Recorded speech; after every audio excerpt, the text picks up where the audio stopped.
Hey, what's going on, guys? So this is another take of what we know now. Now, there's been a video that's going viral lately where some officers, I believe it's in Baltimore, Maryland, detained 4 young juveniles for smoking a vape pen. Now, again, there's a lot of limited information out right now as to what was going on, but what I want to address specifically in this video is the use of force. A lot of people are saying it was excessive use of force. So let's go ahead and watch the video, see what I'm talking about, then we'll come back and debrief it.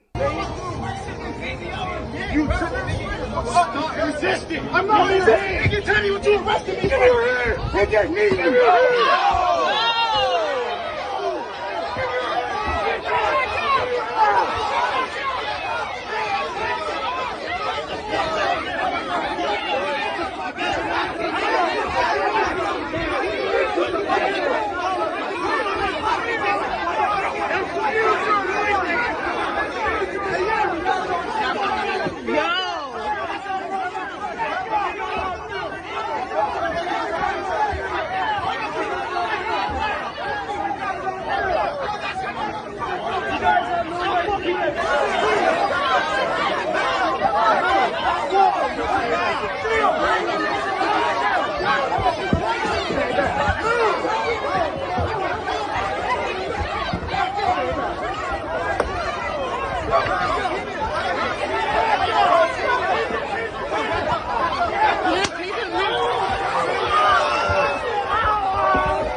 All right, so as we watch the video, again, with very limited knowledge, what we do see is that officers are trying to detain these juveniles. Now, do the officers have the reason to detain them? I don't know what the laws are in Baltimore, but I would only imagine that even if they are smoking the vape pen, let's say it's marijuana in public, as it is in California, it gives you a lawful reason to detain a person. And anytime you're trying to detain a person, you can utilize reasonable force to take them into custody, or at least to detain them.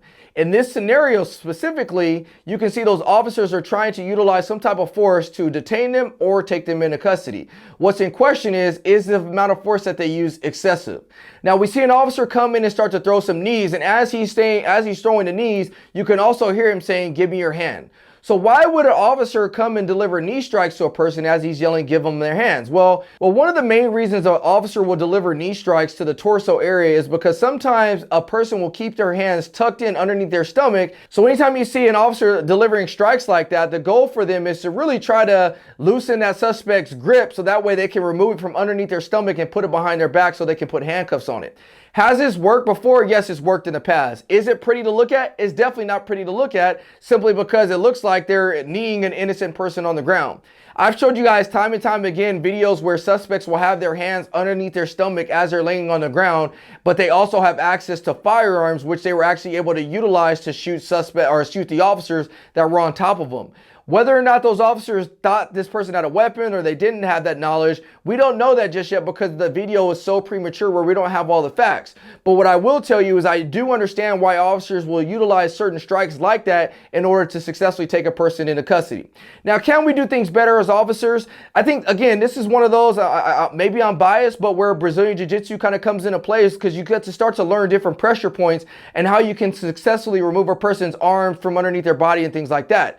But if a person isn't trained that way, if they're not trained in BJJ and stuff like that, one of the things that we've taught in the past is to deliver successful strikes so that way it can loosen up a suspect's grip from whatever they're doing, whether it's from a gun, whether it's from underneath their stomach, but it doesn't look pretty. And so again, this is very limited knowledge on the situation that's just coming to us. And so with that being said, I'd be interested to see what comes forward from the agency to see whether or not the officer was within policy or whether or not he was out of policy. And so I don't believe this was grounds for termination just by looking at it, simply because, you know, we don't know all the facts yet. And once all the facts come out, if the department determines that this was an excessive force, then maybe it would be grounds for termination. But at the same time, we don't know that yet because there might be a lot more information that we don't understand. And like I've said in the past, we can't just go based off of a 30-second video and say, hey, look, these officers utilized excessive force, because I've shown you many videos time and time again where it appeared to be excessive on the surface, but when we actually dig and peel back the layers, it was more than justified with the officer's action. So